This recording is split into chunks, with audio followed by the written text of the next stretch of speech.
Hola, soy Alejandro Sauquillo y estoy aquí para que triunfes con Lars Strandridder from BestInTesla. Lars, welcome to the show. I'm really excited that you're today here. How are you?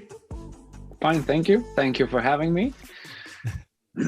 Okay, for those of you that you don't know Lars, because maybe you're speaking Spanish-speaking people, Lars for me has like the most enthusiastic and one of the best contents Tesla rider. And every day that I see your videos, I'm really excited. So thank you. And could you tell us a little bit about you, like why you started this show and who you are and what you do in your life? Yeah. My name is Lars Strandridder, and I live in Denmark. And I started this channel just after Q2 of 2019 because there was a question actually in the audience: how do we fight all this FOD news and disinformation that was in the media about Tesla and about electric vehicles? And the team there actually said, well, go spread the word. And I thought, well, I can try to do that. So that's why I started the channel. I didn't do much in the beginning, but then COVID came and I was in the travel industry. So, I kind of got sent home there. And then I had a lot of time doing YouTube, and now I'm doing that full time. Yeah, it's great. And in your show, you speak, you show a lot your Model 3 that you can speak us about it. But are you also a Tesla investor? I have invested in Tesla, but a very small amount. I bought 7 stocks back in 2018. So they've become quite a big pile, but I'm not a huge investor. I'm not going to become a millionaire or anything by it, but I wanted to, put my money where my mouth was. So I invested my little savings I have into. I bought 6 in 2018, and then in 19, when it dipped to 178 or something, pre-split. Pre-split. I bought one more. I couldn't resist. It was just so cheap. Okay, great. Because I got interested in Tesla when I saw the Autonomy Day. So I made Tesla. Unfortunately, I don't own any car because I live in the city center in Valencia. But I have tried the Model 3 and it's awesome. Can you tell us a little bit? Because there's one thing that you say in your channel that is unappreciated for like most people, or that I don't hear that much except from you, is like that you're blown away by the capacity of your car, of Tesla cars, to be updatable, to have over-the-air updates. So can you tell us like what are you most excited about your car? And which Model 3 is it, by the way? I have a Model 3 long range from 2019. I bought it just before I started the channel.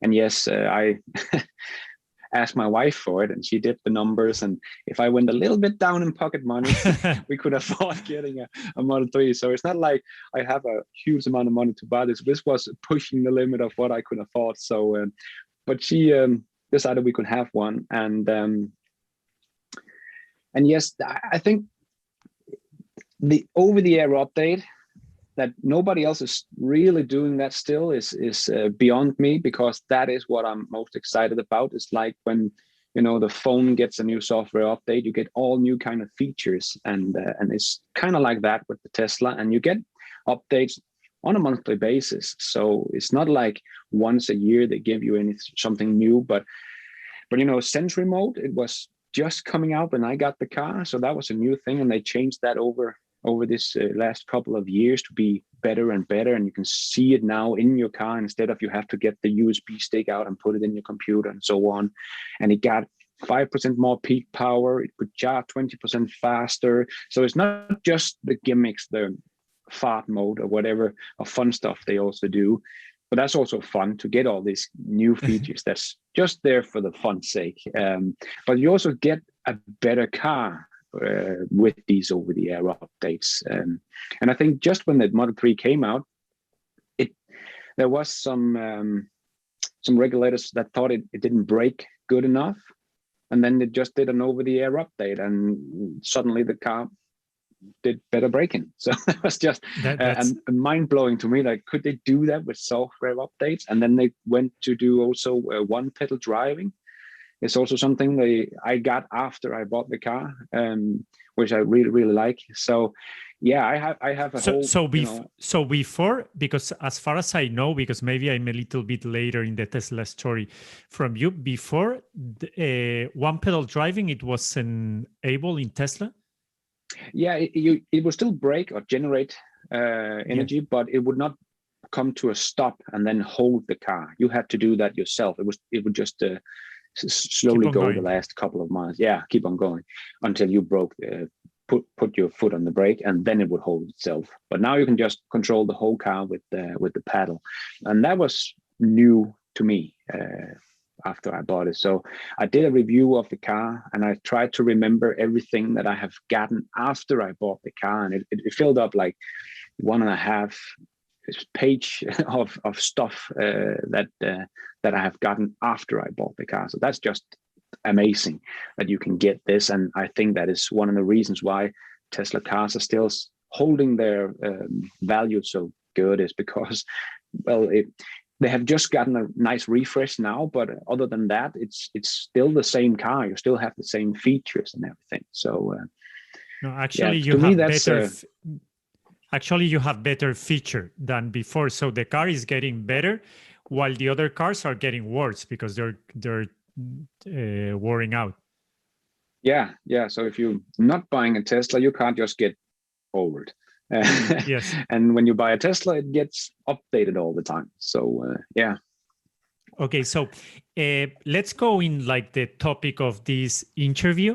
You are like a very passionate person, and you transmit it in your channel, and it's amazing. It's mind blowing the content that you have, and I'm sure I think that you have like nearly 50,000, but I'm sure in the future you're going to have 1 million or more, because the quality of your content and the passion that you put and the quality is very good. And one of the things that I like is like how you're thinking about the future. So Lars, what are you most excited about the future of Tesla, of Tesla's projects that have already been unveiled, or that we know that they will do someday? Well, I think one of the most important things is of course, full self-driving, that I think they're getting really close at. And that's, of course, up for discussion.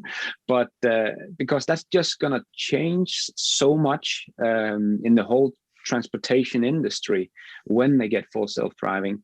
So for me, it's not just that we're going from ICE vehicles to EVs, but it's that we're going from ICE vehicles to EVs, and on top of that, we get full self-driving. So it's these innovations coming together at once. I think it's gonna explode, because full self-driving is pretty much software they are making. So when they nail it and solve full self-driving, it's gonna be unbelievable, insane amount of money they're gonna earn on this robotaxi service. It's hard to, but Elon did talk about it in when they on Autonomy Day, where he said that the car would earn like $30,000 per year. But I actually think he meant you and I. My Tesla could earn me $30,000 a year. So I think the numbers could probably be even better for Tesla's robotaxi. But if they are in 2030, let's just go 10 years out, and probably everybody believe we will have full self-driving in that time. But if we have, and if Tesla reached their goal of 10 or 20 million cars at that point, let's just say half of them will become robotaxis. That's 10 million cars. That's going to earn $30,000 per year. That's $300 trillion or something. Yeah. $300 trillion in revenue. I think it's $300 billion. Yeah, right? 300 billion, not trillion. Sorry. Yeah, $300 billion. Yeah, in revenue. That is. Yes. And the car's going to. And revenue that is mostly profit, because it's mainly because electricity is going down and down with solar, and the manufacturer, they're getting better with the unibody and everything.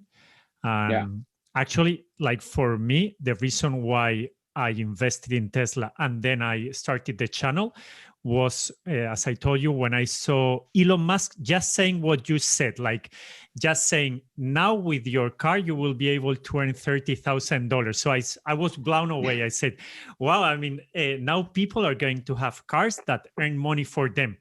But I think that you have discussed it, and is being discussed a lot in the Tesla community. It's like, not only that, like autonomy changes so many things.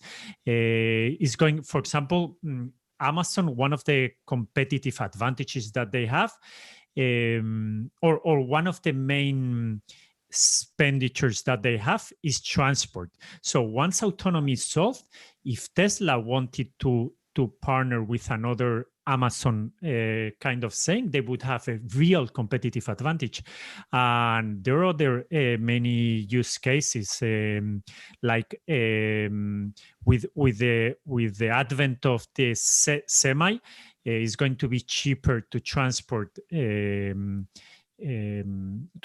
with a semi truck than with the freight train.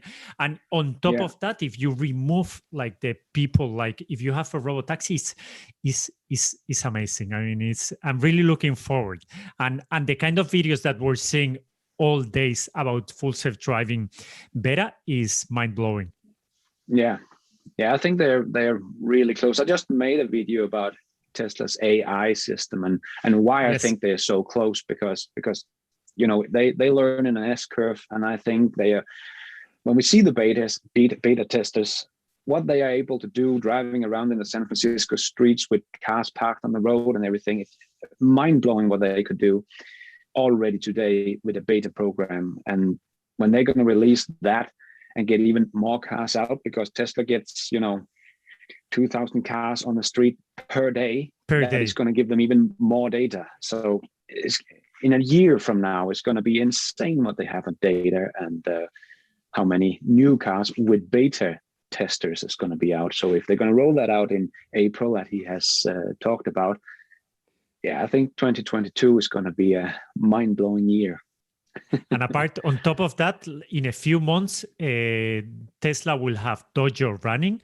That, can you speak, because you've made a video about Dojo? I've already done a video, but my subscribers are fed up with everything that I'm repeating. Can you explain what Dojo will mean for Tesla, and what is Dojo?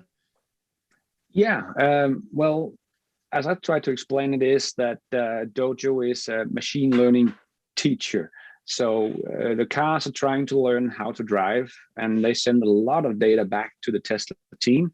And right now it's kind of humans sitting there trying to say that is right or that is wrong. And no, that's not a stop sign. That's something else. But in the future, maybe at the end of this year, actually, Dojo is going to come online, and they're going to feed all that into Dojo. And then Dojo is going to analyze the data and send it back to the fleet. So they're going to remove the human bottleneck and have one of the fastest computers on the planet to help teaching their cars how to drive, with a neural network, how to drive a car. Actually, Elon Musk said that Dojo is going to be the fastest, I don't know if he said the fastest or the strongest neuronal training computer by one order of magnitude, because it's incredible what Elon Musk does. Usually, like big companies, they said, okay, we got a 10% increase, we got a 50% increase. Like they speak about percentages inside 100, but Elon Musk always speaks in order of magnitudes. Instead of 100, he's speaking about 10,000% or 1,000%, or like 2-3 orders of magnitudes. That is mind blowing. And apart from full self-driving, like from all the products that we know that Tesla is going to release, whether shortly or in the medium term, like Cybertruck, Tesla Roadster Founders Edition, Semi, Model 2 that they've said already that they will do. Like, which one are you more excited? Which one you would like to have today to try it out? Oh, that's a tough one. They all very exciting, but I think the Cybertruck is something special, and I think that kind of was unexpected. Everybody did not expect the Cybertruck to, first of all, look like it does, but also to be as cheap and usable as it is. I think it's going to change many things in the transportation industry as well, because it seats 6 people. You can't dent or scratch the paint or anything. You can use this as a utility vehicle for transporting people, because it also have 500 miles of range, and you can get the cheapest one you can get for $40,000. So it's not like crazy expensive. So I believe a company like Tesla in the US that has Tesla as a taxi service, so you can rent the cars or something like that. They have already ordered 7 or something of these Cybertrucks, because the price of a Model 3, but seat 6 people. So going from San Francisco to LA or something like that, it's going to be cheaper than a bus when they get a Robotaxi going. Lars, did you watch the unveiling live in November 2019? And what did you think when it came out? I was kind of shocked when I saw the design of the car. I did not expect it to look like that, because they did, when they revealed the Roadster and the semi-truck, they had some kind of image of a normal looking pickup truck with a pickup truck in the back, just to tease everybody. Yeah. So I thought it was just going to be some crazy, huge, big pickup truck. But for them to go this radical in the design was, mind blowing. But you get used to it. It's not like I think it's a pretty truck, but it's a futuristic looking truck, and I think it's going to be cool. It's going to be badass going down the street in a monster like that, and it doesn't cost more than a Model 3. It's mind blowing they can do this. The price. Yeah. So I think and the last thing I heard from a guy who ordered us a Cybertruck, he put in his registrations number or whatever it is on the online Cybertruck Owners Club to see how. And I believe they have around 1.7 million pre-orders of the Cybertruck. Million. So they can just start producing that truck and not get through those numbers before 4 or 5 years from now. But that's kind of confusing, because I've also heard like Tesla was over 1 million, but in battery day, Elon Musk, he said, we're having a lot, like 500,000 Cybertrucks, that all of us thought that it would be more. I don't know if he was sandbagging like he's doing lately with many of the projects. Well, what do you think? Like, do you remember like in the shareholder meeting battery day? Yeah, I think he's sandbagging the numbers of how many Cybertrucks they got pre-ordered, because that is, you get a registration number you have online on the Cybertruck Owners Clubs, where you can try to see how many trucks are there. So if they only have 500,000, a lot have canceled again anyway. But if it's going to be half that, it's still going to be an amazing product for them to come out with. It's going to be insane. And I think when people see how usable and versatile this truck is and what people is going to use it for, it's going to be even more popular. And maybe they can build an even cheaper one. And Lars, I'm so excited also about the Cybertruck that when I'm, I don't know, a little bit bored or stressed, what I go is like to different channels, Tesla channels, and I hear or watch the day after the unveiling of the Cybertruck. And it's amazing the shock that it produced. And with the time, everybody, I remember that I watched it live. I had to get up at around 4 a.m. here in Madrid, because I was living in Madrid, now in Valencia. I guess that it was similar in Denmark, more or less. I got up at 4 a.m. and I was super excited. And when I saw it coming out, I thought that it was a joke. I thought that it was like Elon Musk having a joke, because it was, I don't know, like something like a toy. So I think, he's making a joke and then it will come out. And then I said, okay, this is the real thing. I mean, it's awful. I hated it. But after that, started growing on me, I think like in a lot of people. And I started to watch it, and now I absolutely love it. I mean, it's the form, like the kind of design, it's incredible because it's so simple that. And there's another thing, because I guess like you haven't seen it live, right? You have only watched it in videos and pictures. So as me, but the people that were in the presentations, they say that each time that they saw it doing test rides, it was getting more amazing and more amazing and more amazing. And that in life is like something that it's frightening, it's scary, but then that you love it. So I think it's going to change so much. And I think Tesla had in mind do it just a Cybertruck for the US, but I think that it's having such a huge expectation that I think that they will ship it all around the world. Maybe here in Europe they have to do it a little bit shorter, but I don't know. Yeah, I think so too. I think it's got more popular because, as Elon said, it do whatever kind of crazy truck the design team and Franz von Holten and all they wanted to do, because if you don't want to make a pickup truck, make a cool truck, like a futuristic truck, and then we'll see if people want it, or we can just make a normal pickup truck.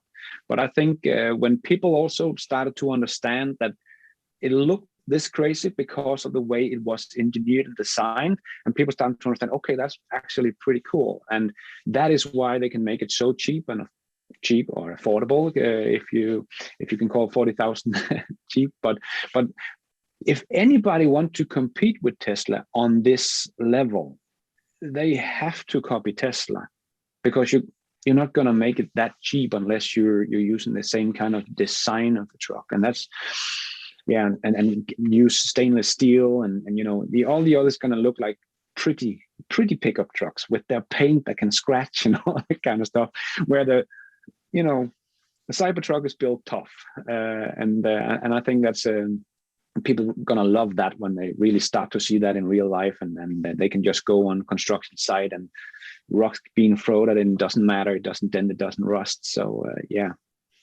it's incredible. Apart from that, the thing that you were saying about like if the competitors want to do something similar, they would have to copy. I think it's very difficult to copy, because the material is the material that SpaceX has engineered for the Starship to bring people to Mars. So the kind of materials innovation that this stainless steel has is mind-blowing, because this stainless steel is supposed to be suffering temperatures. I don't remember, like I have done some videos about that, but I don't know, over thousands of degrees for like the Starship when it's entering the atmosphere.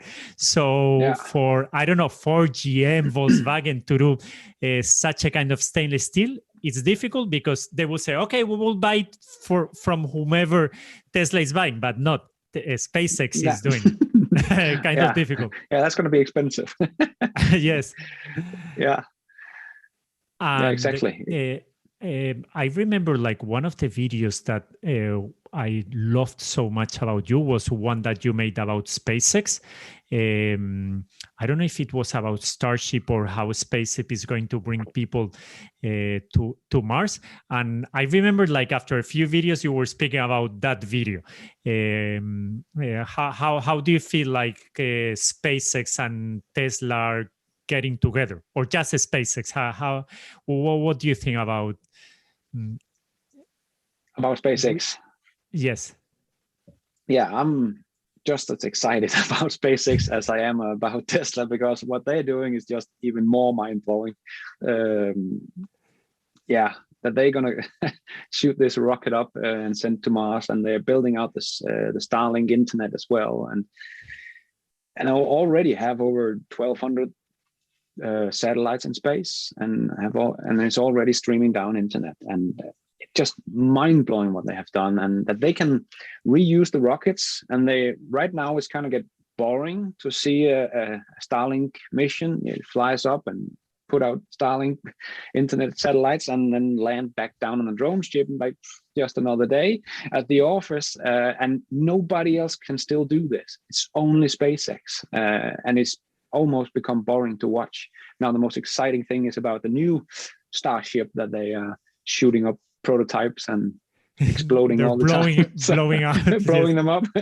Yeah. So, but yeah, it's really interesting, and I think the collaboration between Tesla and SpaceX is a huge advantage for Tesla as well, because the Octoval, it was also engineers from SpaceX that helped develop that, and the stainless steel, as you just mentioned, and so on. So it's not just one thing; it's continuously. If they have trouble in figuring stuff out, they can just help each other out, and they have some of the brightest minds in the world right now. So. And about the collaboration, the Tesla Roadster Founders Edition, what Elon says is, I mean, you hear it like the first time he was saying it, you said, okay, this guy is joking. I mean, this is incredible, but he's meaning it, like making the first he said, okay, we'll make it hover. And you would say, okay, maybe it will hover a few centimeters. I don't know, like a few hands, like 40, 50 centimeters. But then in the Joe Rogan podcast, the latest one, he said like he was thinking to do it, hover it over 6 feet. That is like, I'm 6 feet tall. So you could be walking down the Tesla Roadster Founders Edition. That is something incredible. Yeah, the SpaceX pack is going to be something the world has never seen before. And I think the Roadster is going to have a big halo effect for Tesla. I think it's a more important car than people realize, because it's a rich man's toy. It's not something that I ever gonna be driving in. But I think when people see videos about this, especially the SpaceX package, because we already have the new refreshed Model S Plaid Plus that can do 1 to 2 seconds. So we already blown away with what they can do with just their family sedan car. But the Roadster is going to be even more crazier. And then with the space package on top of that, they're going to shoot out the back like a James Bond movie. It's only Elon Musk and his team could come up with something like this. And about SpaceX, that you said about the reusable rockets that we said, okay, were used and nobody else has been able to do it after, because I think it was 2015 or 2016. I think 2015, like the first reusable rocket. I have heard, because this was an audio book, the latest book from a space journalist that is called Liftoff. Have you heard of it? Like this book? So I really recommend it to you and to all the people that are watching us, because it's a book about the first Falcon 1 launch of SpaceX. So since SpaceX was conceived until the Falcon 1, and it's incredible. I mean, it's incredible, like how they had to go to an island in the middle of the Pacific where they didn't have anything, and they were breaking their heads to make that work. And it's interesting that the writer, that I know the name, but I will remember. Okay, he says at the end, he said, okay, at the beginning, space was just for like the biggest countries in the world, like the US, Russia, Europe, China. But then after SpaceX has been able to open it to private companies, you would say, okay, the new companies that are coming, it's easier for them because they have like more money, like VCs are investing a lot and regulators are more open. But the writer, he sums it up and he says, nobody has been able after SpaceX to reach orbit. No private company has been able. And just one company has been able to reach. One company, only one company has been able to reach orbit. That is Rocket Lab, that is from New Zealand. But he said, SpaceX took 6 years, and Rocket Lab has taken 11 years. So the best company out of many that are trying has taken in a much easier regulation and money-wise situation, has taken double time. And Jeff Bezos with his Blue Origin after 20 years. Actually, they started after 21 years, because they started in 2000. SpaceX started in 2002. They haven't been able to reach orbit. So Jeff Bezos, like who he is, with all the money that he has, with all the smarts that he has not been able to reach orbit, because reaching orbit is something really, really, really hard. Yeah. Yeah, and I think this shows the brain power that SpaceX and Tesla has. I think this is also what you can take this to EVs as well, because in the beginning nobody believed in EV, nobody thought it was the future.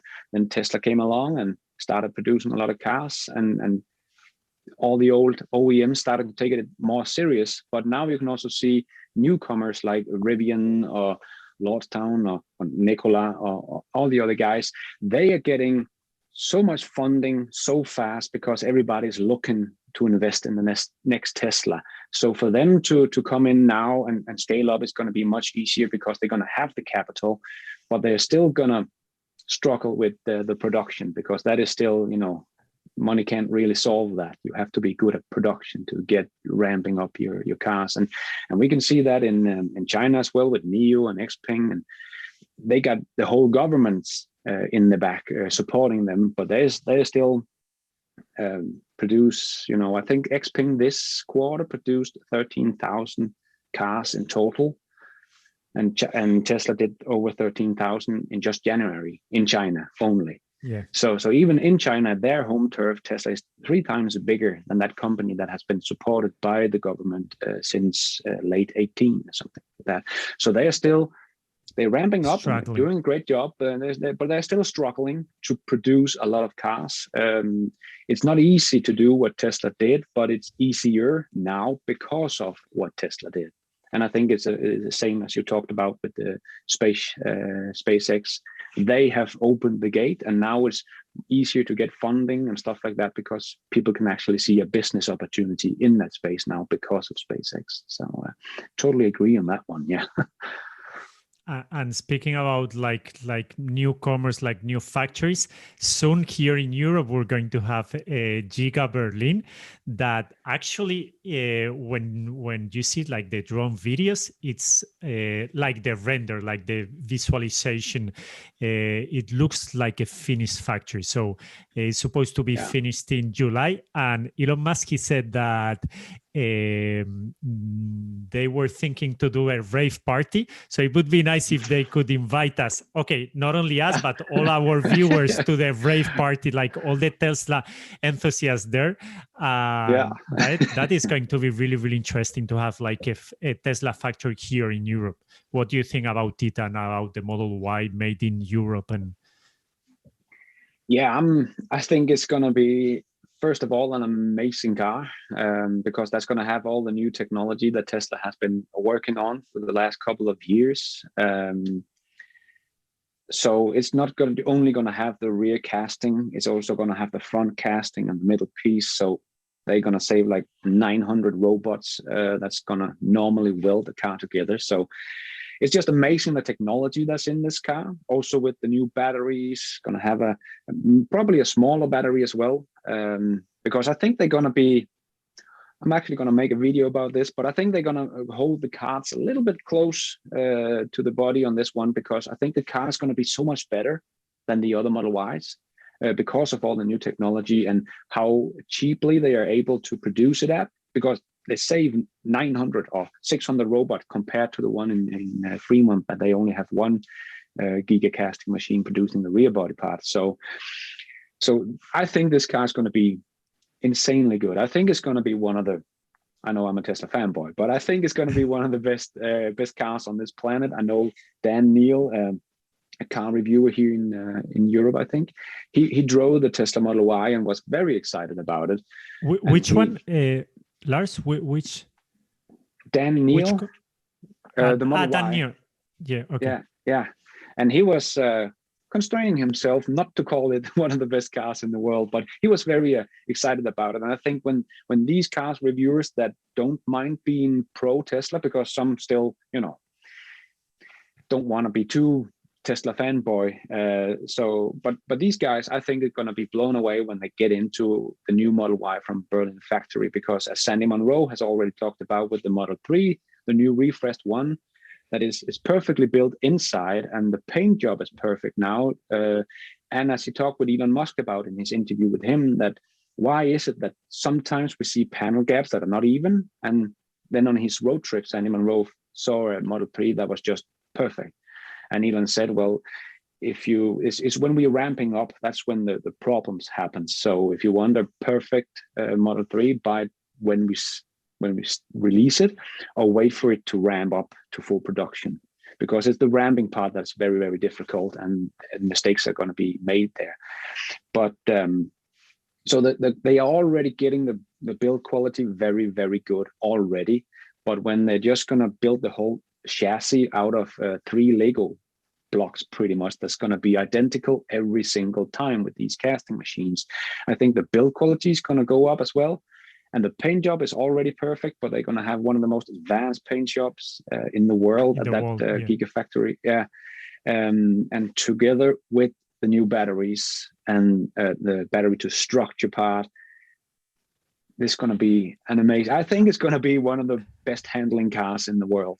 Maybe not compared to, one that's hand built, cost 2 million or something like that, but mass produced car, I think is going to be one of the best cars in the world coming out of Europe.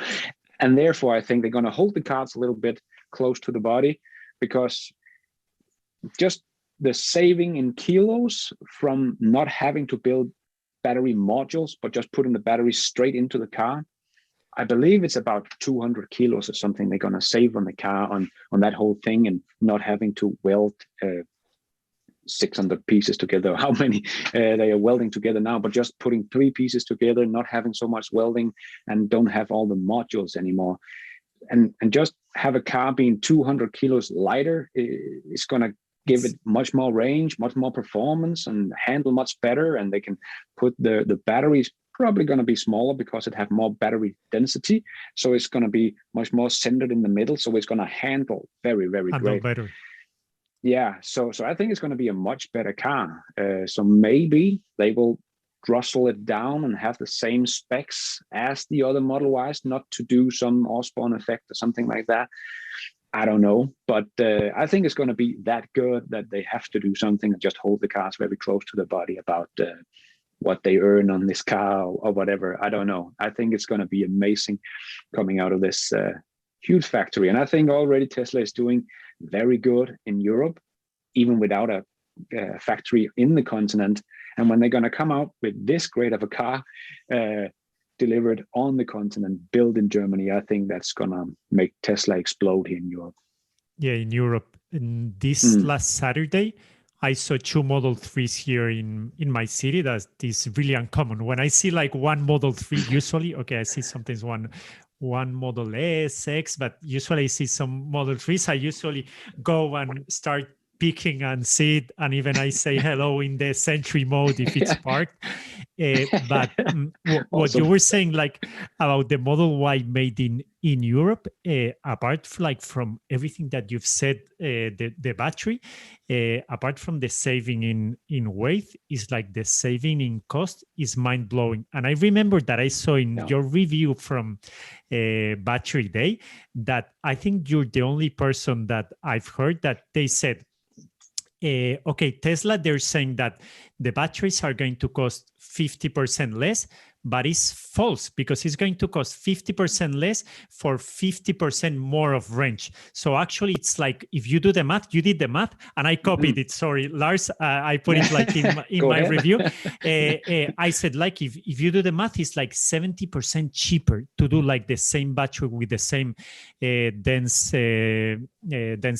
So it's going to be incredible, because actually people that are not Tesla fans or that don't follow Tesla, they will say, it's a Model Y. It's the same. Yeah. But it's a complete new car from a complete new factory, like breakthrough.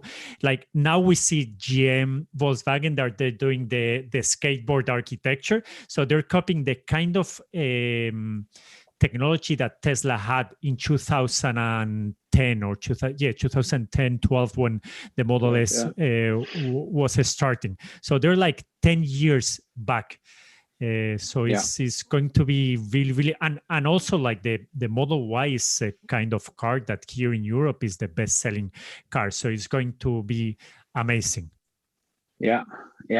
Because also I know a lot of people that look at Tesla and think, oh, that's a great Model 3, but they want the hatchback because they want it as a family car. And it has just so much more trunk space. I was kind of blown away how much bigger the Model Y actually is compared to the Model 3. I thought that would be much more similar, but it has over 700 liters of trunk space with the seats up, not with the seats down. And my Model 3, I believe it has 450 or something like that in the trunk. It has much so more. It's 300 liters almost more trunk space. So it's a huge car, but the technology in this new one is going to be mind-blowing. And as you said, the battery is cheaper, the weight is better because of this, and the paint job and the way it's built. And I think when people are going to drive that car, even if they are just family cars, family people, and don't mind how it handles and all this thing, I think they're still going to be blown away about how good this car is on every respect. And then even the car reviewers, I think they're going to take the hat off for Tesla on this one, even the skeptics, because it's going to be, what are they going to say? Bad things about this one? I don't know. Best car. and about your Model 3, when you start giving test rides to people that you knew, like what are their reactions, like their first reactions? Well, what are the things that people are blown away? Like the first, people that have already been in Tesla, not like the first riding people in Tesla, or like, what do they tell you? Yeah. Well, first of all, when they get in, they think it looks so cool and futuristic with this one big screen in the middle and nothing else, and no vents or anything manual like that. So everybody is blown away about the futuristic feeling of the car. And then when you put your foot down, then people are blown away about that acceleration. And the first half year I had that car, I couldn't go to any party or family gathering without having to go and drive people around in the Tesla, because everybody wanted to try that acceleration, because you can't get that acceleration unless you pay, millions of Danish crowns for a car like that. So people was blown away about the car, and everybody I have had in the car, tried the car out, was like, wow, that's amazing. And then they afterward talk about all the FOD and I think, but doesn't the battery die after 5 years or something like that? No, doesn't explode, no? No, doesn't it fire up? Yeah, exactly. So people was blown away, and I have never heard people talking about, but the panel gaps are not even. So when normal people that are not car reviewers or car experts try these cars, they are blown away. It's they don't care if the panel gaps are uneven. Maybe you don't even notice it. I have never noticed it on my car anyway. So people are just blown away when they get into the car, and especially when we can show what the car can do inside, and it can drive itself, and people are amazed at what they were able to do. And have any of the people that you have given rides bought the car because of that ride? You've done it? Yeah. I have a couple of friends that have bought one, and I have also my wife's colleagues. They were joking one day. They had these big Mercedes and were talking cars, and were joking a bit over to my wife and her little Tesla. But then she said, yeah, but I can, leave you all in the dust because your cars can't do. So everybody was, how fast is it? Because they didn't know anything about Tesla. They just this little e-golf car standing over there in the side. But then they took them for a ride and they tried this acceleration and everything. And yeah, her boss went out and bought a Tesla after that. So. After that. Yeah. So they should give you a commission. Yeah. Unfortunately, we have arrived a little bit late to the Tesla YouTube community, because before, if you gave references, you could earn a Tesla Roadster. And there are like several US, especially US YouTubers, that they have like 2 Roadsters waiting. Yeah. And that's mind blowing. Imagine that one day you receive in your house in August in Denmark, like two Roadsters. Like, what would you do? I would sell one and keep one for fun. Yeah, that would be insane. Now we just get mileage. Yes, and apart like from that, when I saw the Q1 2020, no, look, quick Q4 2020 report, I was shocked that Tesla has done like such a big refresh, especially inside of the architecture of Model S and Model X, and they haven't done any kind of event. Like if any other company, I don't mean like not only car company, like any other kind of company made such a great product, because for Elon Musk, he said like the Model S is the best car you can buy by that price in the world today. And it's incredible because it's, I don't know, $70,000 or $80,000, but it goes in 1.99 seconds. It has over 500 miles of range, and the interior is incredible. The joke, what do you think about the joke of the Model S and Model X? I think it's because it's crazy car to begin with, and I think they just wanted a yoke steering wheel in there, like you have done with the Cybertruck when that was revealed, with the Roadster as well. But as we can see now, people that order it has a normal as well. I think you can order it, but I think it's just to make it cool and exciting and futuristic looking. So yeah, I don't think I want to have it myself. I think it's going to be much more comfortable having a round steering wheel. For the time being, we still have to drive anyway. But for what you're saying is like for the time being, like what for me it was like, okay, I really love it, the yoke, but what I thought that it was amazing is like that they removed the stalks, and now the car, because due to the artificial intelligence, is learning from the people, so it's already knowing what you know. So they're removing parts and parts and parts. And coming back to the book of Liftoff, it's really interesting. Like Elon Musk is always saying, the best part is no part, the best process is no process. We have to remove things.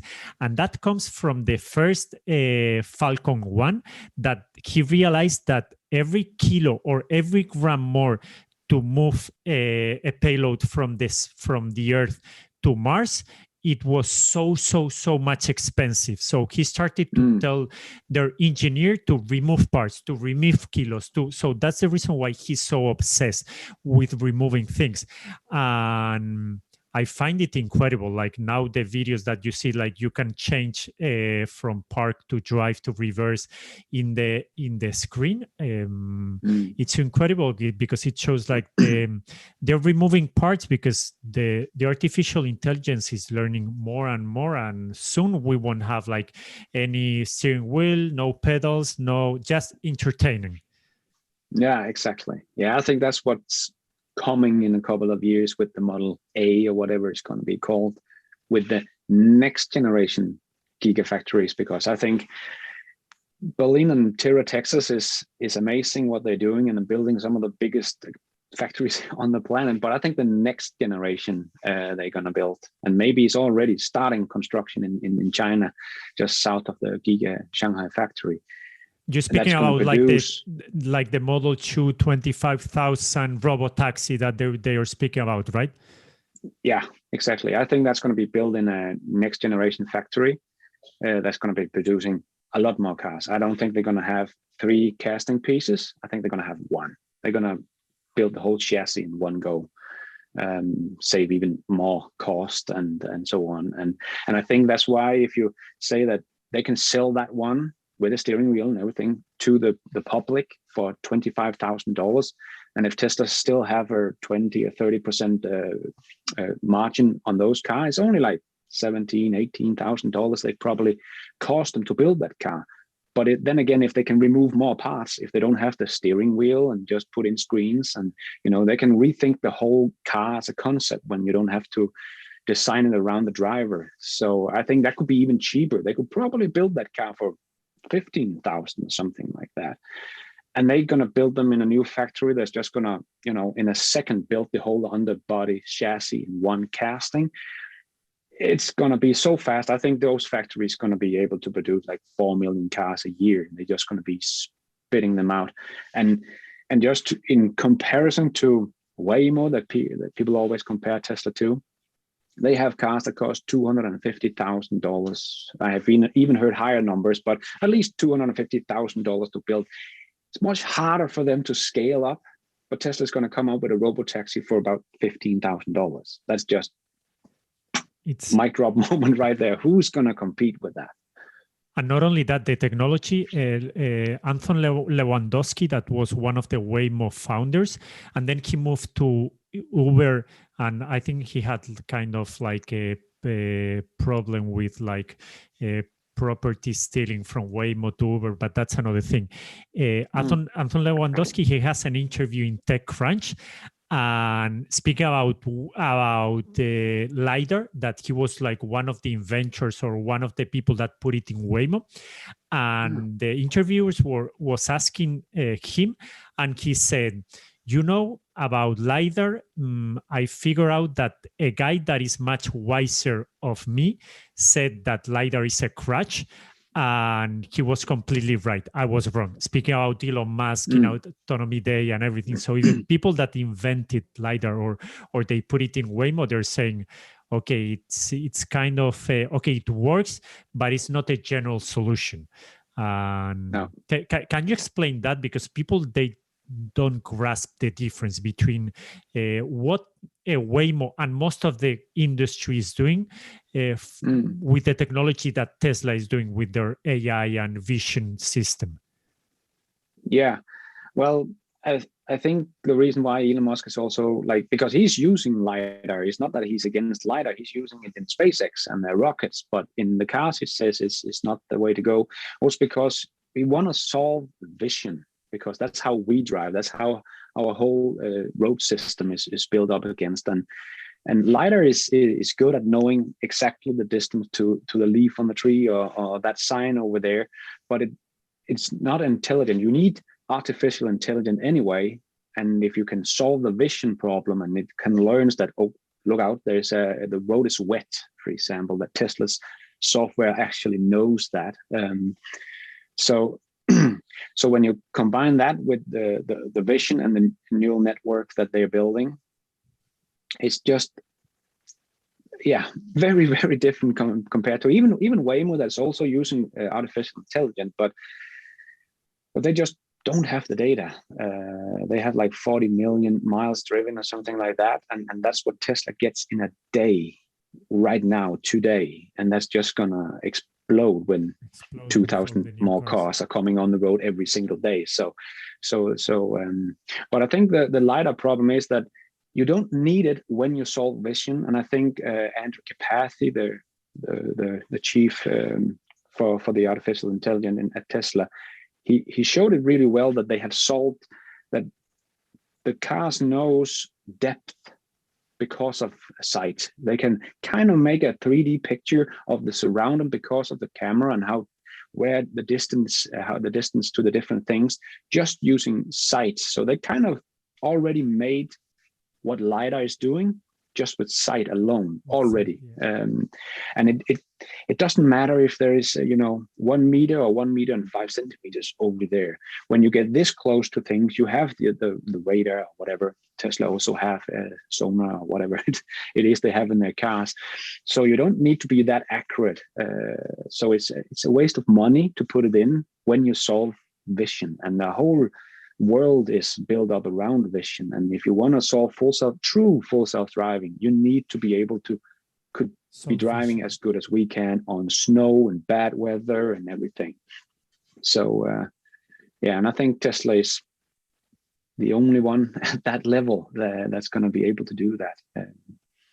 Because as I talked about in my AI video, you need an insane amount of data, and Tesla is the only one. There is Tesla and then everybody else combined. There's nobody that close. And I think Tesla has 99% of or 90% of the whole data. It's not like everybody combined has 50%. Like everybody combined has less than 10%. So it's amazing. It's incredible. And speaking, you were saying about Andrew Karpathy. Lately, I have been watching in his YouTube channel. He has the course that he started in Stanford. And the first lesson that actually Andrew is not showing, is showing the main professor, a woman called Liu Fu or something. She said something really interesting. It's 500 million years ago, biologists, they said, okay, there was an explosion in the kind of life that the Earth had. Okay, we had before 500 million years ago, there was not much life in quantity and on diversity.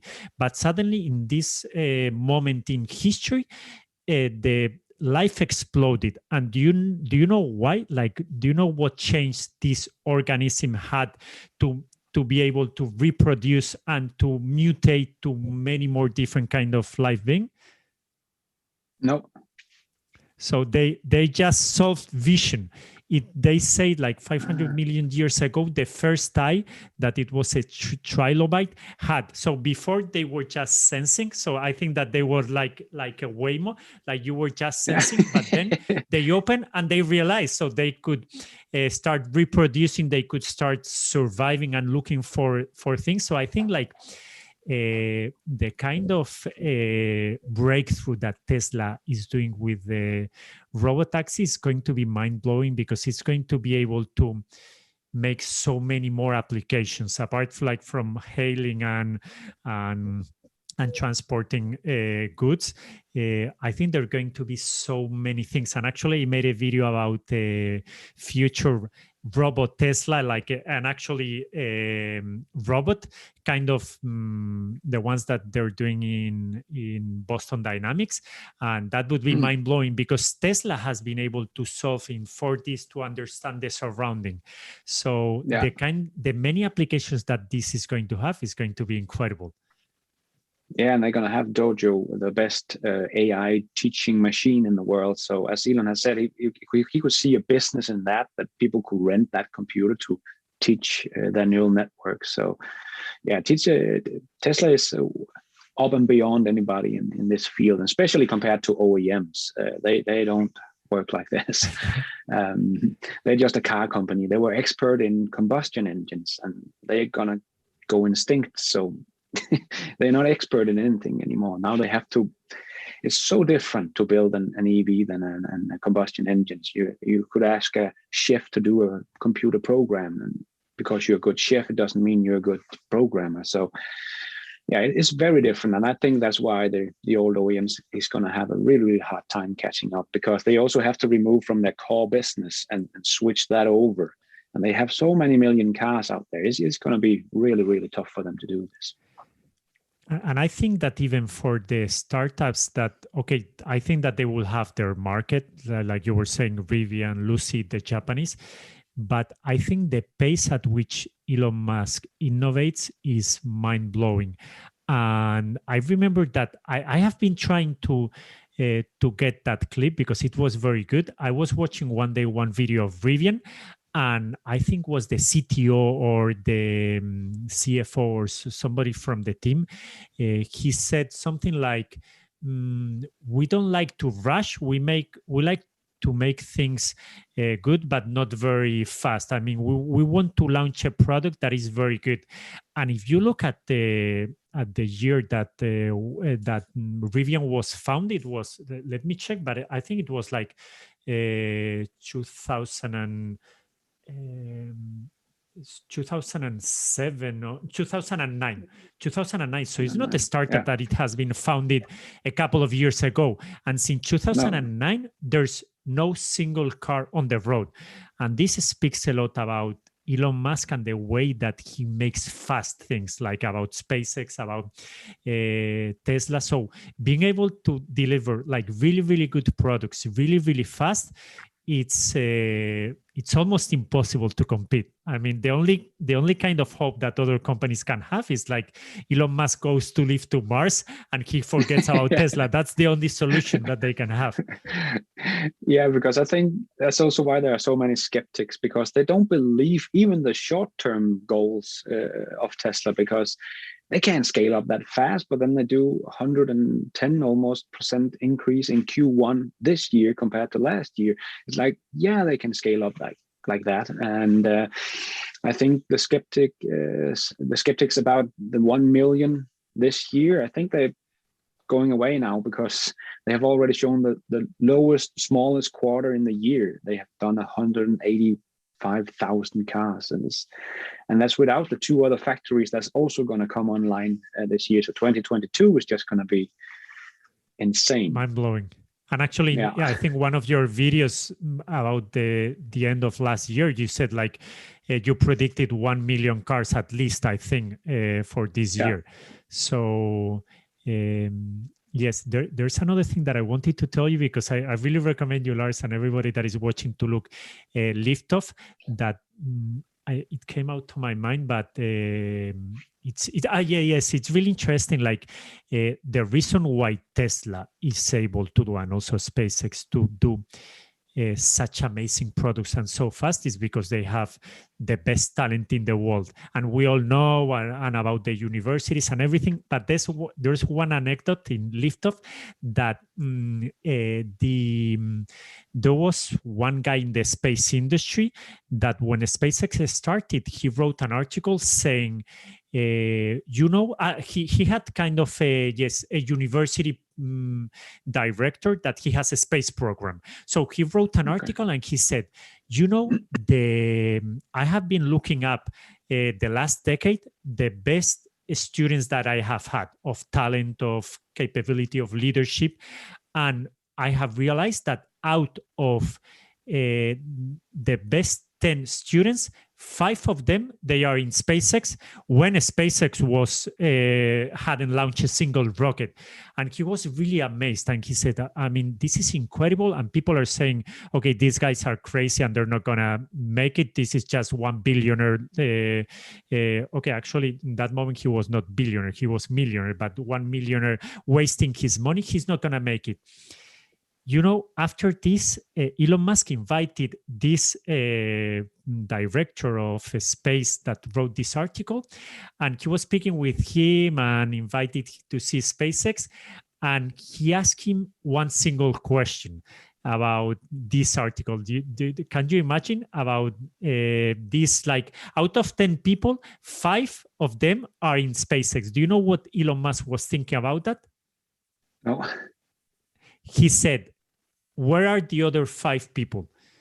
Because he's always looking for the best talent. Exactly. So he's obsessed with the talent. And the talent, okay, working with Elon Musk is really uncomfortable, but the talent needs talent and the talent needs goals. And both of them, you have it, because Elon Musk is the most talented CEO in the world. And the kind of goals are incredible. I mean, wanting to change the whole energy and transportation sector to renewable and to autonomous electric cars. I mean, it's incredible. Well, about this, do you want to say something? Because I have one question. Yeah, shoot. And about the energy part, that actually is the main goal of Tesla, like to accelerate the advent of renewable energy. Like, what do you think about Tesla energy? What are you most excited in the future? Because I've seen that in some of your videos, you have been speaking about Tony Seba and the ThinkX reports that are incredible. Like, what are you most excited about the future of the energy of Tesla?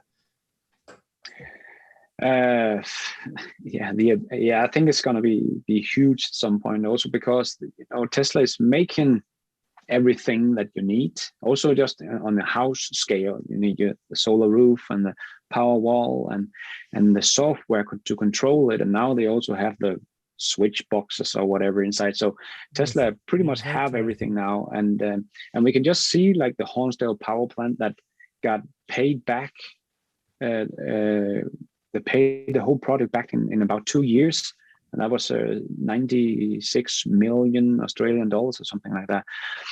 It just shows you how great this is, and that Elon was telling the truth when he said that these big batteries will pay for themselves in a couple of years, and they are doing that. And many energy providers is realizing this, and that's why we see every month on a monthly basis a new big batteries coming up. Even Apple has now bought some batteries from Tesla, some mega packs. So I think they're gonna be disrupting the whole energy sector, and that is bigger than the car industry. So that's going to be a huge thing in the future, when they have the software to control everything, and you can. And also, I think what people is forgetting when we're talking about renewables, because that also gets a lot of hate, that can never happen, blah blah blah. But I think it's when everything starts to make energy, when your house is making energy and you're using it and selling it back to the grid, and like the beautiful big new charging stations they're making in the UK. I can't remember the name right now, but I know Robert from Fully Charged has been out there and showcasing it, where they are producing all the energy from a solar farm and from the solar roof and stuff like that. They are not, putting a load on the grid. They are helping the grid. And I think people forget that we're going to get so much renewable everywhere, on housetop, on rooftops, on fields, on everything, and going to get so much energy, that I am so bullish that I think at some point in the future, it's going to be a human right to have electricity. It's not going to be something you have to pay for. Because you can see even countries like here in Denmark, they are planning to build a big artificial island for storing some huge batteries and making one of the world's biggest wind farms. And they're going to harvest so much energy that is going to be for I believe they said 6 million households. And we only 2 million households here in Denmark. So they're going to be exporting energy to the other country. And when every house is starting to make energy and their own energy, we're not going to need much energy, and they're going to produce an abundance of energy for pretty much free, just coming from the sun and the wind or whatever. Yeah, and Tesla is in that business and ready to disrupt it, helping making this transition. So yeah, it's going to be huge. And you, Lars, do you live on an apartment or in a single house? A single house. And have you thought about buying, I don't know, maybe in the future, the solar roof? Because solar roof, I think as far as I know, they're just in the US. Have you thought about, okay, maybe it would make sense to have solar roof or solar panels with the power wall, and then have the whole generation storage and utilization with your Model 3? Yeah, definitely. It's still a bit expensive, so I still have to save up for it. So, but I have talked about it with my wife, and now it's something we would like to do, also just to be even more clean, and not producing so much CO2. What's the name of your wife? Anna. Anne. So, yeah. Anne, please let Lars to have the solar roof and solar power wall once it comes down. Yeah, it's going to be a great video. Yeah. And the thing that is incredible is the solar roof. I mean, it's a little bit deceiving that I think last week it came out the news that it has come more expensive. I think they will explain it in the Q1 earning calls, but I mean, the looks and the efficiency and the way that it was right now, I don't know. But the thing is, it's a cheaper solar roof than a premium plus solar. It's amazing. And the way some videos are showing, when it's a snow, the kind of glass it makes remove the snow. It's incredible. It's a killer product, like Elon Musk says, but it will take them some time to ramp up. Yeah, and people are going to realize it at some point. People don't really understand it, I think. But in the future, why would you not if you're building a new house or a new apartment. Why would you not build it with solar roof? It would not make any sense if you can get it at the pretty much the same price or even cheaper, and it will last very, very long because it's kind of a plastic thing, so it's just gonna glass, whatever it is, but it's gonna last very long. And if it is as cheap as a normal roof, it would be insane not to do it. So when they can really ramp this one up and get it out internationally, I think that's really going to take off, and everybody who's going to build a new house is going to want solar panels. It's going to be, because solar panels, like Tony Seba also talked about, that it's still going to drop in price like 70 or 80% over the next 10 years, he believes. So that's going to be even cheaper. And even today, solar is the cheapest form of energy to produce, and that's going to be 70% cheaper. And Tesla is making a killer product here that everybody's going to want. That's only going to get cheaper. So, yeah. The thing is, like, lately I have spoken with a couple of friends that are engineers, like really smart people. And when I speak about that, they tell me, no, solar or wind, they're more expensive. And that is normal because I'm an architect. And when I was studying architecture, I remember that they told us, like in the university, photovoltaic is solar is super expensive. Like the one that is thermal, it makes sense. But the other one doesn't make sense because people are still thinking, okay, how it was when they started, like 10 years ago or 15 years or 5 years. But like the last years, as you said, it has come down, and now it's the cheapest form of energy. And I think Tony Sebaki says like in 80% of the latitudes. And there's one report from BNP, like the bank, about renewables, and they do a study about how much it costs to do a new oil factory from from the extraction to the wheel of the car, and they compare it with wind and with solar, and clearly wind and solar win. So people is going to get so many people thinking that it's impossible because it was so expensive. Solar and wind was so expensive, but it's coming down.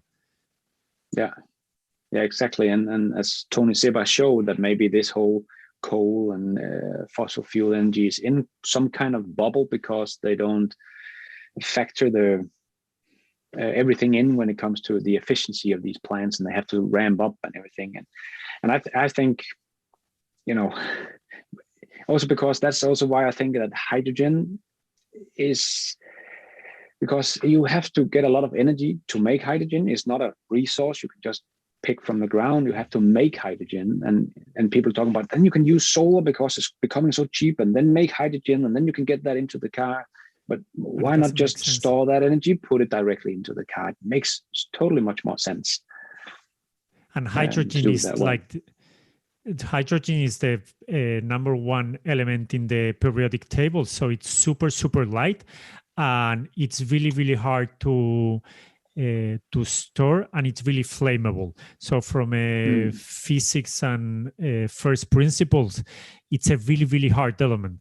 And the thing is, like, when I hear, okay, I try to get other source, but when I hear Elon Musk speaking about, for example, hydrogen, I believe him because he uses hydrogen in SpaceX. It's not like he's saying, okay, I don't know about this. Or LiDAR. He uses LiDAR in SpaceX. So it's not like, I don't know, I'm going to speak about Danish philosophers of the 17th century. And I'm going to tell you, no, they are all superficial and I don't know anything. It's not that I'm speaking about something I don't know. Like Elon Musk knows when he's saying things that he doesn't believe in, he knows about it. And he's really open-minded. For example, for some time, he was saying Bitcoin is better than fiat currency, but it's BS, he was saying. But now he realized, like, okay, it's the best kind of currency, and that's the reason why Tesla has invested $1.5 billion in crypto, in Bitcoin, and the reason why in the US now you can buy cars with Bitcoin. And actually, this has made me investigate a little bit about Bitcoin, and now I'm blown away. I read a book that is called the Bitcoin standard from a Columbia economy teacher, and it's wow, incredible. I mean, incredible. But this is another topic that we can speak another day. And about I was thinking about other products such as the VTOL that he spoke in the past. What do you think about this VTOL, vertical takeoff and landing plane? That it would be amazing. Yeah, that would be amazing. I don't know when it's going to happen, but I think it will happen at some point. I don't think that Elon can leave that idea. I think he really wants to make that at one point. I know his brain can't handle it right now, and they have to focus on Tesla and getting robotaxis and everything. But at some point, when also the battery density is going to be good enough, I think he talks about 400 watt hours per kilogram or something like that. Nice. I mean, they are 300, a bit over that. So he said in 3 or 4 years, in 2020, I believe. So maybe in 5 years' time, when Tesla is skyrocketing with millions of robotaxis and they are crapping money, I think maybe he will have some time and to do a VTOL some kind. And it's a supersonic jet, so it will go over the atmosphere, and because there's no atmosphere, it can go much faster. So it's going to be mind-blowing. Lately, he has said in some interviews, no, okay, the VTOL, I think, is for other companies. There are many smart people. But the reality is, like, in all the industry that he's doing things, he's the best at doing rockets. He's the best at doing energy. He was the best with PayPal. Okay, also with Peter Thiel. So I think, like, once other companies start to try to do something like this, he's going to say, okay, no, I have to do it. And it's an idea. Like, you hear him, I think there's some interviews of him speaking about the VTOL in 2011 or 2010. So he's been thinking, he has even a design, and it makes so much sense because he has all the knowledge between SpaceX and Tesla to do it. It would be incredible. He's already making rockets fly to the moon and Mars in a couple of years. So to make a VTOL jet, I don't think it's that difficult for the brain power he has in his two companies. So for SpaceX and Tesla to make something together there, I can't see, like you said, the best, brightest minds wants to go and work for Tesla and SpaceX. And this is one of the reasons why you get to make some new incredible stuff. And again, that is why Elon Musk companies are so successful, because he has the best minds there. So yes, I think he will make a VTOL at some point. I don't know much about it, but I think he will make it because he has been, as you said, talking about it, and they have even made a design and everything, but they just don't have the time or capital right now to do it. So, but it seems like it will be inevitable at some point they will do it. The cool thing about the VTOL, because I made some video and I studied a little bit how it could work. The cool thing is, like, it makes such a difference from a user's perspective, because now, for example, if I want to visit you to August, I have to pick a train to the airport that it takes half an hour. Then I have to wait 1 hour and a half or 2 hours. Then I go into a plane that it doesn't have any kind of internet, that I'm cramped. Yeah.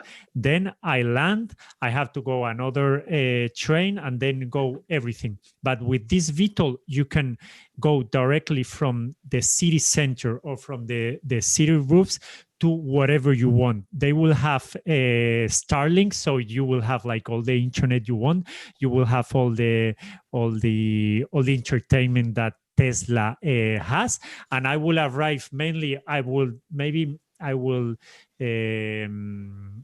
take off from a building near my house, and then I will arrive to a building near your house. And the cool thing is, like, the energy, the potential energy, this Elon Musk has told it, and the physics that are watching this, or the engineers, sorry, because I might make mistake, but the idea is, like, it takes a lot of energy to take off. Once you're in the sky, it's really, really efficient in energy, because as there's no air, as it goes above the atmosphere, it can go supersonic and with very, very energy consumption. But the cool thing is, like, once it's landing, it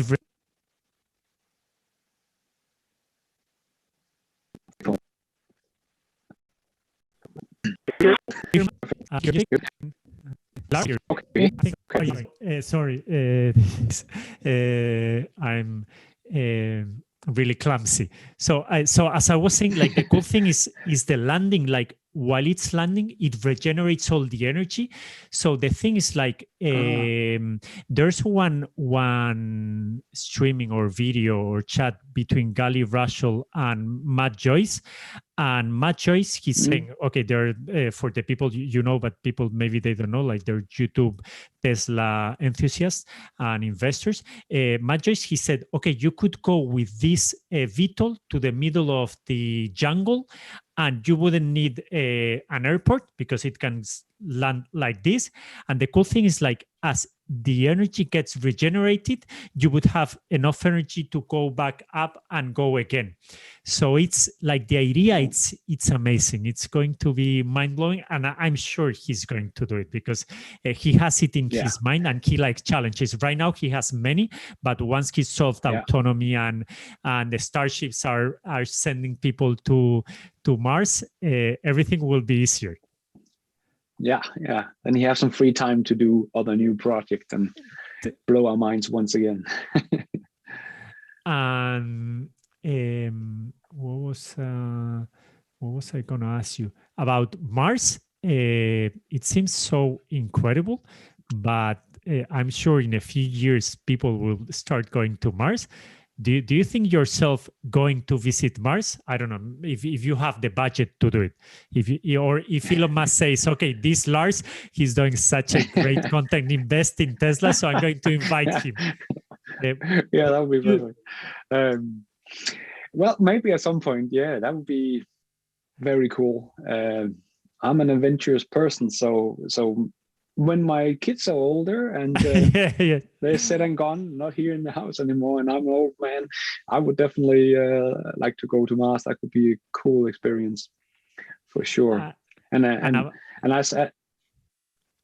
we talked about, even the landing part, the first time I saw that, I was amazed about what they were doing, especially the heavy boosters that came down in together. That was just amazing. And now today, only a couple of years later, it's like just another Starlink launch and landing. It's nothing that special. I think we're going to have the same thing with the flight to Mars. The first time, the whole world is going to be watching, and it's going to be amazing. But then Tesla is going to shoot like 1,000 of these rockets off. It would be normal when the timing is right for Mars and everything, and it's going to be it's the year where Tesla goes, SpaceX goes crazy with rockets. But it's going to blow our minds. But we live in every video I end up saying, you live in the best moment in history.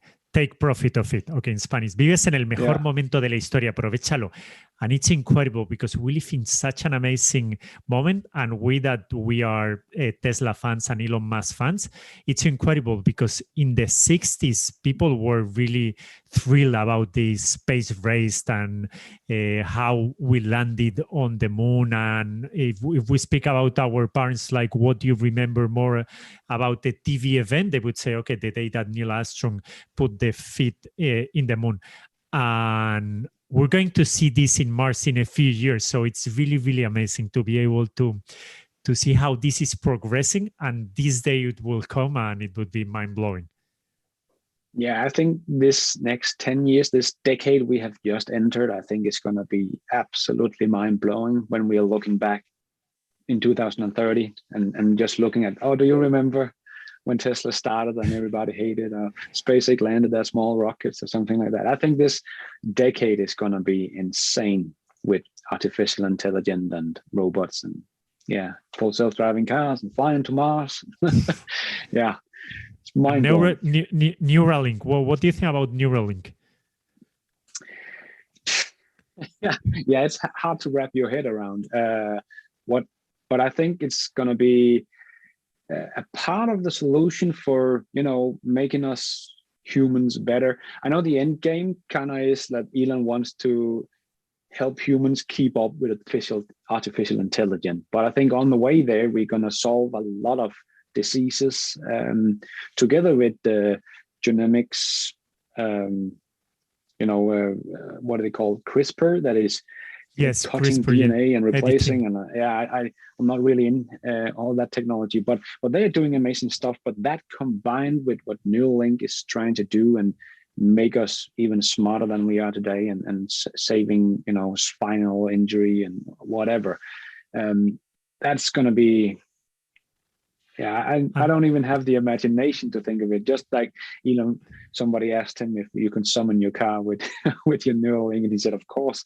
And it is a joke, but it will happen. It's inevitable. Of course you can do that. But would you put it yourself, a Neuralink in your head, if it was proved?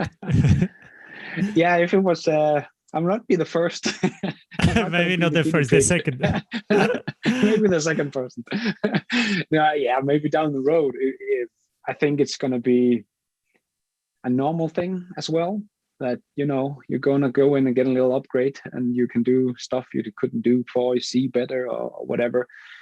Especially when we get older, people get pacemakers, to help the heart and stuff like that. We're already doing stuff like this. This is LASIK up and beyond anything, but I think like getting a pacemaker, you go in and you get old and maybe you don't see too well or whatever it might be. You get a new implant and suddenly you can do a lot of stuff that you thought was not possible when you're 70 or 80 or 90 years old. So I think it's also going to help us stay young for longer, combined with all this genetics, DNA science they also got going on. So it's incredible because we think, okay, the life expectancy has grown from 70 to 80 years old. So we think, okay, maybe when we will get old, maybe it's 90 or a little bit, but there are many scientists that they're saying, no, it's going to 120, 150, and many scientists, technologists are saying, no, we're going to be not immortal, but immortal. That it means like we're going to live forever unless, I don't know, somebody shoots us with a shotgun, that we will be dead. And there's some others that we will, like with Neuralink, there's many futures that's saying, okay, we're going to be intervention by intervention and Neuralink by Neuralink, moving to a cyborg and moving to a digitalizing our person into a robot. And it's mind-blowing because there's one futurist called Ray Kurzweil, and there are many other futurists speaking about artificial intelligence. And in 2015 or 16, I don't remember that, they did a gathering about how can we do artificial intelligence safe, not to destroy people and kill us like a Terminator. Yeah. And the interesting is like they were the best artificial intelligence people in the world. And guess what? Elon Musk was there.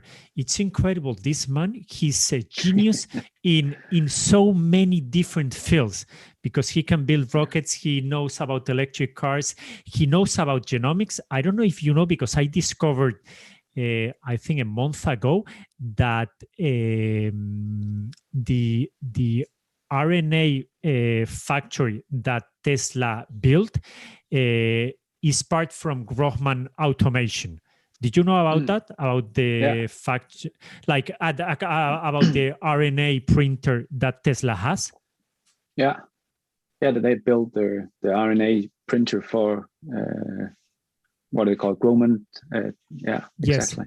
The thing is, like in Clubhouse, Elon Musk, he said, like in the interview, he said like something like, when we bought Grohmann Automation, the people there or the CEO or whatever, they told us, okay, apart from building robots to build cars, we have this side project that is building things out of RNA. And they asked him, can we keep up doing this? And he said, okay, if it doesn't take many resources, go ahead.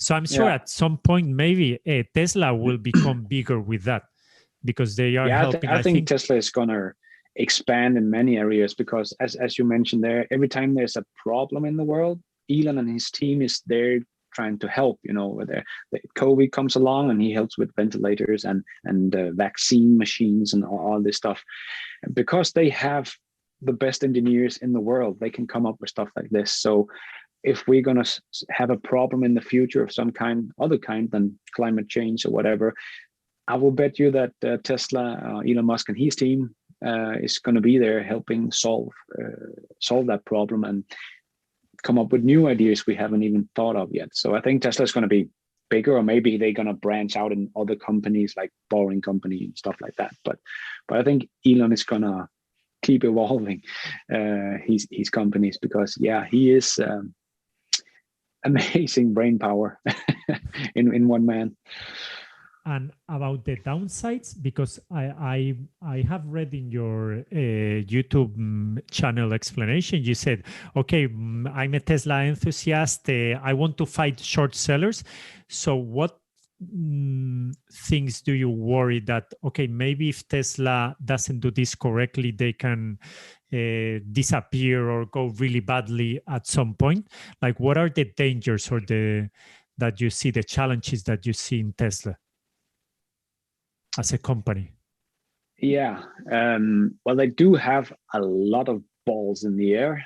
So of course, if they fail on a lot of them, the trust in the company probably will go away. Right now, people they have always been skeptic about Tesla, or many have. But since they're starting to execute of many of the things that Tesla said they would, and also because of SpaceX, I think, okay, he had just sent astronauts to the International Space Station. People start to believe in Elon Musk that he can do some of the crazy things he says we are going to be able to do, because he has shown us now. And I think actually SpaceX is giving some trust in Elon and his company, also trust to Tesla. But if they start missing and they'll never solve full self-driving, or the Model 2 can't be done, whatever is going to happen, and the trust in Elon and the vision of Tesla, if that's going to go away because of some accidents or whatever it might be, that could be really dangerous for Tesla, because they have so many balls up in the air. But again, they're just, executing so well right now, and they have $20 billion in the bank. So, they could keep their company running for a couple of years, even with no revenue. And 1.5 billion billion in bitcoins. Bitcoin, that has grown up. Half a billion as well. So, So I think it's really well managed company from the leadership, not just Elon, but in general. It looks like it's really well managed, and Elon is pushing hard. As you said, Rivian has been around since 2009 and still haven't brought a single car to market. I believe they're going to do this year, and it's going to be a great pickup truck. But it just shows you the difference between the companies, and why Tesla is running so much faster and is accelerating what they're doing right now. And that's because they have a very strong team leading the company. And so I don't see many dangers, but the biggest danger, I think, is they have so many things in the air with solar and energy and all that kind of stuff that they're using a lot of millions on developing.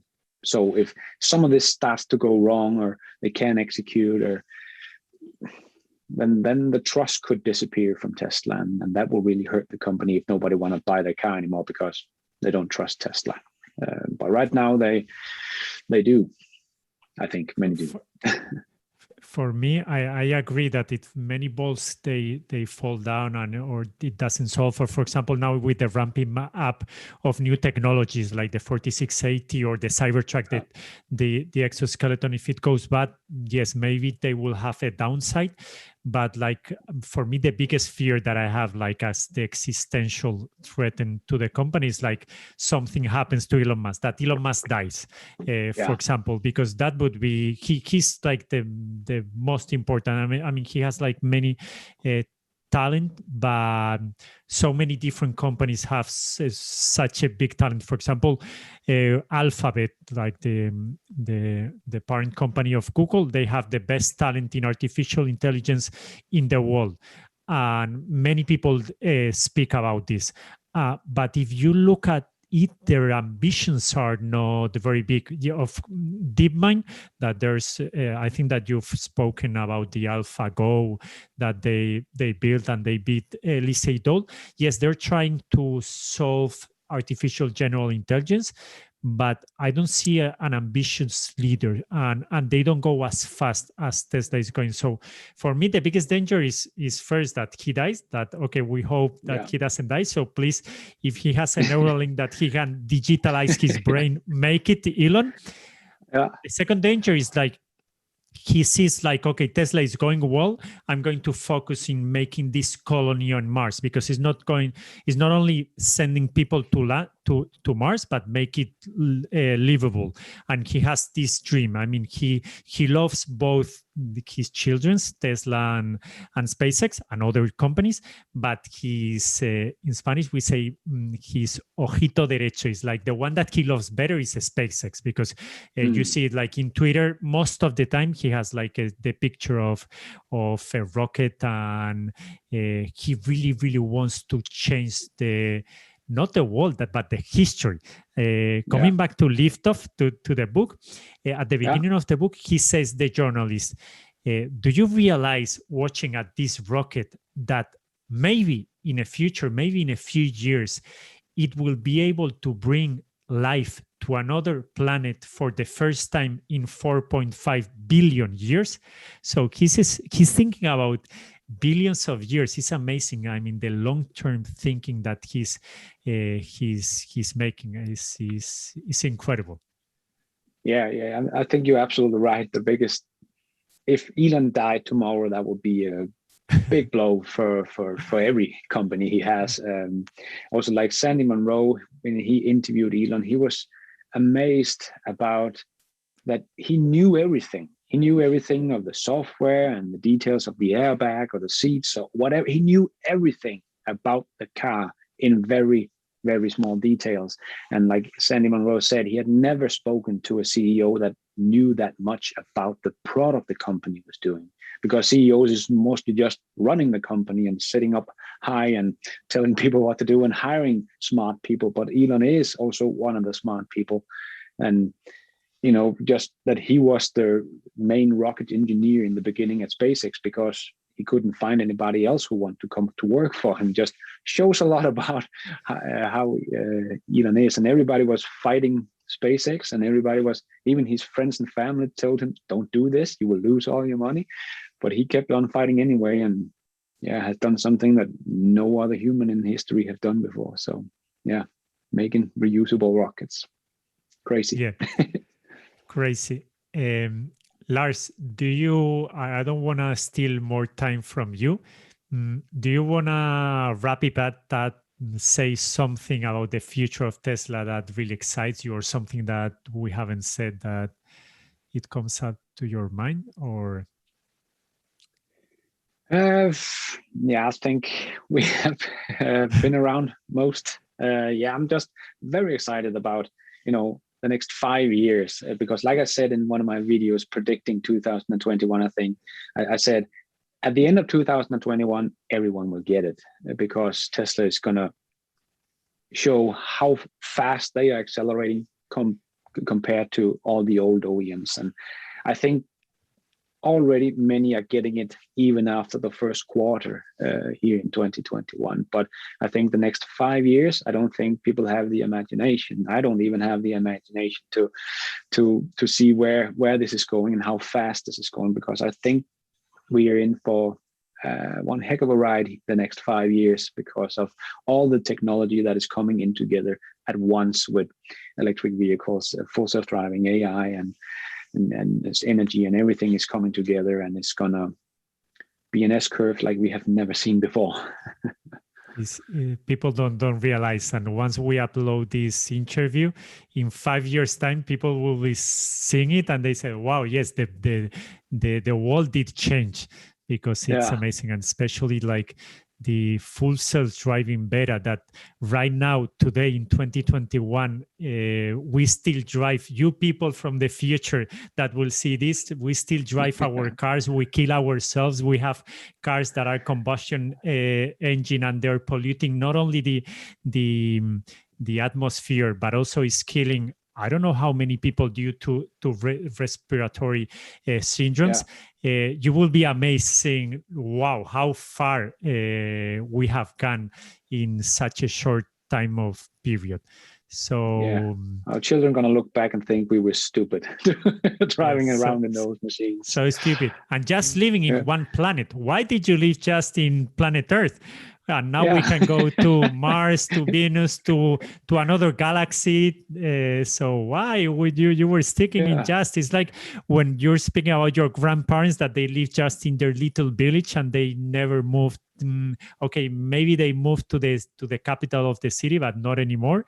And we will be able to go around the world. So it's gonna be amazing. Yeah. Anyway, Lars, it's been really, really great speaking with you. And I'm going to ask you for a favor. Every time that I end up a video, I say, hola, soy Alejandro Sauquillo y estoy aquí para que triunfes. That it means, hola, hi, I'm Lars Strandridder. Is Strandridder? Yeah. Y estoy aquí para que triunfes es, and I'm here for you to succeed, or to have success. Okay, so could you say, hola, soy Lars Strandridder y estoy aquí para que triunfes? That's a long sentence. Hola, Lars Strandridder. Y estoy aquí para que triunfes. ¿A what? Y estoy aquí para que triunfes. Estoy aquí para que triunfes. Really good. Very difficult. Great. Okay. Si te ha gustado este tipo de contenido y quieres ver más, suscríbete al canal. Significaría la vida para mí. Estoy trabajando duramente para hacer el mejor contenido posible para ti, pero requiere tiempo. Ahora te pido perrillas. Considera apoyar el canal en Patreon, Alejandro Sauquillo, desde tan solo €1 al mes, y así podré dejar de vivir debajo del río y continuar creando contenido para ti. Hay un link en la descripción. De todas formas, que sepas que el mejor apoyo para mí es lo que estás haciendo justo ahora. Estar aquí viendo mis vídeos. Así que muchísimas gracias de corazón.